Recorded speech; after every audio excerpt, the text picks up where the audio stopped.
안녕하세요. 성무 작가입니다.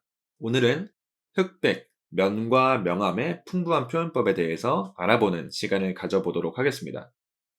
흑백 일러스트를 그리기 위해서는 다양한 면의 표현 요령을 익히고 또 시도해 보시는 것이 좋습니다.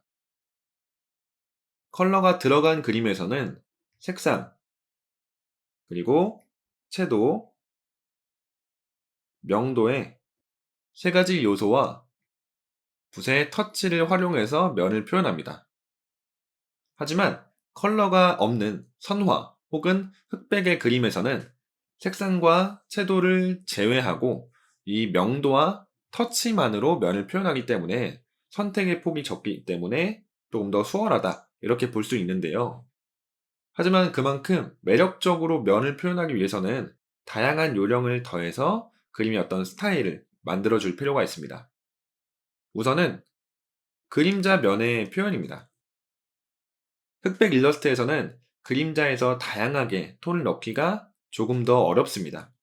따라서 블랙으로 생략과 단순함을 더해서 표현하거나 경우에 따라 겹선 등의 표현을 활용해서 풍부하게 처리할 수 있는데요.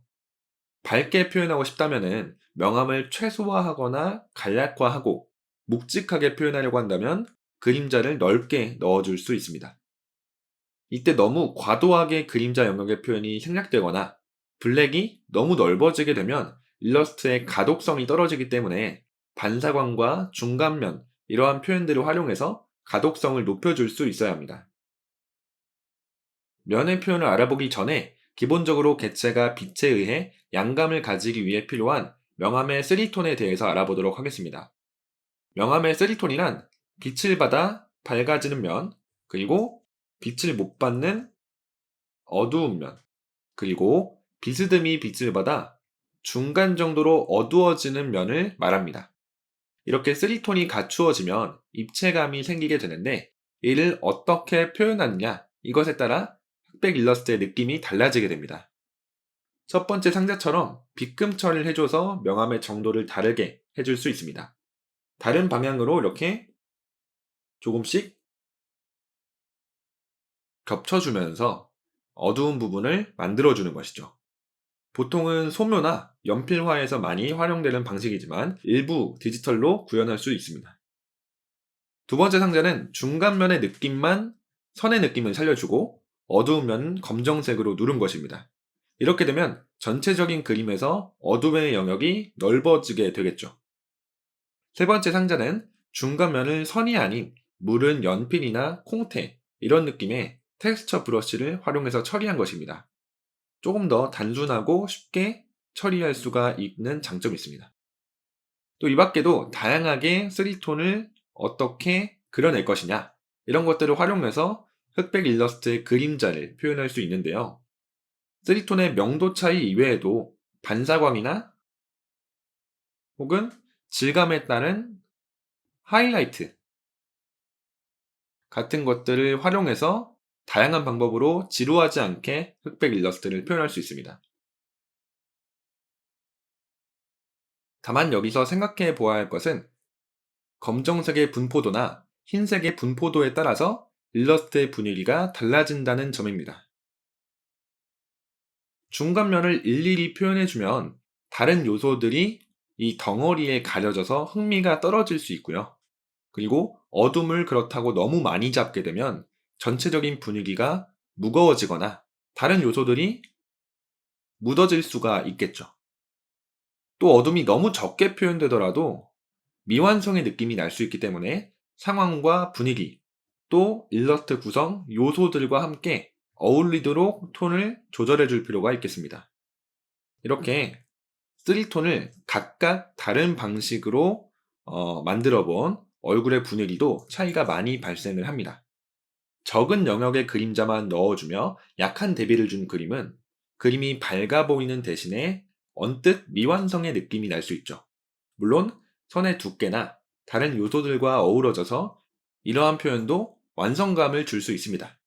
주변이 어둡거나 무언가 허전함을 채워줄 만한 요소들이 주변에 들어간다면 더욱더 좋겠죠. 자, 그리고 중간 정도의 대비는 중간면을 다 그리지 않고 이렇게 넘어가는 면에서 코어 섀도우 느낌만 표현을 해주었습니다. 이 코어 섀도우란 밝은 면에서 어두운 면으로 넘어갈 때 반사광에 의해서 가장 어둡게 보여지는, 흔히 말해서 모서리 면에 해당된다, 이렇게도 볼 수가 있는데요. 면도 조금 더 잘 느껴지고 또 너무 어둡지도 않기 때문에 자주 사용할 수 있는 그러한 명암 표현입니다. 여기에 약간의 중간 톤을 넣어줘도 형태에 큰 지장을 주지는 않습니다. 또 강한 대비는 중간면 없이 어두운 면을 블랙으로 모두 넣어준 것입니다.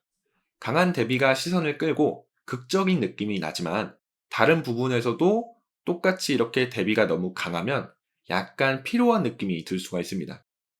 적당한 반사광이나 어두만의 면을 처리해주거나 다른 요소에서도 명도의 대비를 밸런스 있게 갖추어 줄 필요가 있겠습니다. 일러스트의 분위기나 연출에 맞도록 이렇게 명암을 조절해보면서 대비의 감도를 맞춰줄 필요가 있는데요. 명암의 대비를 조절해서 연출한 두 그림을 함께 보도록 하겠습니다. 왼쪽 그림은 어두운 면을 늘리고 또 중간에 깃털의 그림자가 조밀한 어둠을 만들면서 매우 복잡하고 대비가 큰 면적을 날개에서 연출했습니다. 그런데 상대적으로 인물의 바지나 피부, 이러한 부분의 명암 표현을 매우 최소화하게 되었는데요. 이런 대비로 인해 흥미를 자극시키고 또 단순한 인물 쪽으로 시선이 집중될 수가 있었습니다. 오른쪽의 그림은 오른쪽에서 왼쪽을 향하는 이러한 선의 집합이 시선의 흐름으로 연결되게끔 연출했습니다. 따라서 그림자가 되어야 될 부분들을 모두 누르지 않고 선의 방향을 더해 톤을 쌓아주게 되었는데요. 단순하게 흑백으로 누르지 않고 명암을 겹겹이 선으로 쌓아서 방향을 더해줘서 일러스트의 분위기를 조금 더 풍부하게 만들었습니다. 흑백 일러스트에서는 사실적인 명암 표현을 하기 위해 묘사를 하는 것보다 일러스트 전체적인 대비가 잘 읽히고 연출되는 것이 무엇보다 중요합니다. 따라서 내가 어떤 스타일로 그려내고 또 주변 요소들과 조화를 이루려면 여기서 어떠한 표현이 들어가야 하는지, 이런 것들을 모두 계획하고 작업하는 것이 좋습니다. 자, 그러면 어떤 표현들이 이러한 명암을 표현하기 위해 사용되는지 함께 알아보도록 하겠습니다. 자, 첫 번째, 표면선 방향이나 겹선 등을 이용해서 표현하기. 깔끔하게 명암에 넘어가는 이행을 넣어주어도 되지만 경우에 따라 선의 중첩을 활용해서 대비를 낮추고 면을 조금 더 풍부하게 설명해 줄 수 있는데요. 표면이 이렇게 넘어가는, 흐르는 방향으로 선을 쌓아주게 되면은 보다 넘어가는 양감이 확실하게 읽히는데 느낌을 더해줄 수 있고요. 시각적으로 흐르는 방향으로 선을 쌓아주게 되면 시선의 흐름을 통솔하는 데 도움을 줄 수가 있습니다. 따라서 어떤 부분에 어떻게 처리를 할지, 이런 부분의 표현 목적을 고려해서 터치의 방향도 설정을 해주면 좋겠죠. 두 번째, 그림자 경계면 풀어주기. 명암 경계의 질감을 설명하는 이 중간면에서 면을 자연스럽게 풀어주면서 자연스러운 명암의 이행을 표현할 수가 있습니다. 선맛을 조금 더 살리려면은 뿌연 브러쉬로 이렇게 블렌딩을 하는 것보다 선에 중첩을 활용해서 넘어가는 면을 표현해 줄 수 있겠죠. 자, 그 다음에 세 번째, 반사광의 표현. 어둠 영역이 너무 허전하거나 생각보다 너무 커서 생략이 과한 경우에는 전체적인 그림의 분위기가 어둡게 표현되거나 가독성이 떨어질 수 있습니다. 따라서 반대편에서 비추는 반사광, 이 반사광의 영역을 생각하면서 어둠 공간을 이렇게 만들어주는 것이 가독성을 살릴 수 있는 방법 중에 하나입니다. 이때 대비가 크면은 더욱더 극적인 느낌이 나고, 이 대비를 조금 줄여주면 약간 더 차분하게 면을 풍부하게 표현할 수 있습니다. 반사광은 흰색이나 또 지우개 같은 것들을 활용해서 표현할 수 있고요. 다른 면 표현과 마찬가지로 이렇게 겹침을 더하거나 터치의 방향을 더해주는 것이 좋습니다. 자, 그 다음 네 번째, 코어 섀도우를 이용한 밝은 면 표현.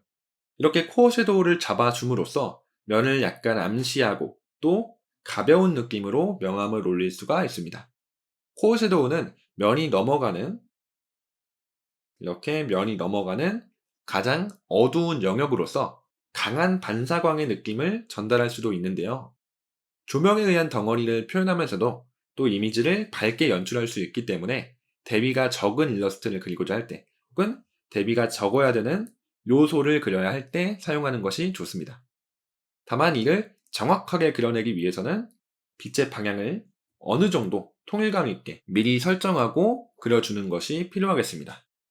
이어서 명암을 처리하는 것 외로도 대상의 덩어리를 표현할 수 있는 몇 가지 요령들을 한번 살펴보도록 하겠습니다.